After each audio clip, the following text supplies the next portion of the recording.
गिबियावनो गासैनिसिमबो नायगिरि बिथांमोननिसिम जोंनि खुलुमनायखौ बावहरग्रोनाय जाबाय।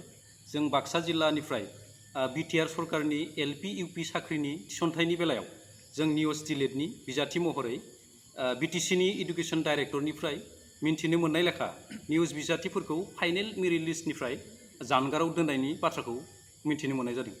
बेनिखायनो मानगोनां बिटिआरनि CEM प्रमद बर' सारनिसिम गुरैयै खावलायनाय जायोदि अनारेबल सुप्रिम कर्टनि बिथोनखौ नेवसिगारालाबासिनो जोंखौबो जेन बे थिसनथाइनि बेलायाव लाफायो बेखौ जोङो गुरैयै खावलायबाय सारनिसिम। लोगोसेनो दा बाथ्राया जाहैबाय मा जेराव जोंखौ डकुमेन्ट्स भेरिफिकेसनाव एनेक्सार D आव होखानाय लेखा जा डकुमेन्ट्स बिदोंमोन बेखौ होसेयावबो मार्कशीट आरो सार्टिफिकेटनि इसु डेटखौ लानानै जोंखौ नेवसिगारनो नागिरनायखौ नुनो मोननाय जादों। बे इसु डेटखौ भारतनि गासैबो रायजोआवनो 22 मे 2019खौनो नुनो मोनगोन। अनलाइनावबो बेखौ नुनो मोनगोन, लोगोसेनो डिजिलकारावबो बेखौनो नुनो मोनगोन, जेराव फोसावथायनि एनेक्सार D नि बिनाय बादियै गोरोबखायो, जेराव 2019 मायथाइनि 10 एप्रिलसिम बिनाय बादियै दंखायो।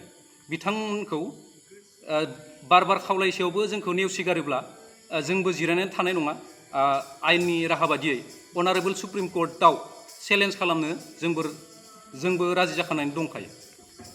आरो मानगोनां डाइरेक्टर जगदीश प्रसाद ब्रह्म सारनिसिम 18 जुलाइ 2025 मायथाइ खालार खालिनो अनारेबल गुवाहाटी हाइकर्टनिफ्राय निउसनि बिजाथिफोरखौ लानांगोननि बेलायाव रेफारेन्स नाम्बार DE/BTC/WPC/643/2024/36 बे रेफारेन्स नाम्बारखौ लानानै लिगेल अपिनियनखौ दैथायहरखानाय जादोंमोन, जायखौ दिनै नेवसिगारनो सानदों बिथांमोना।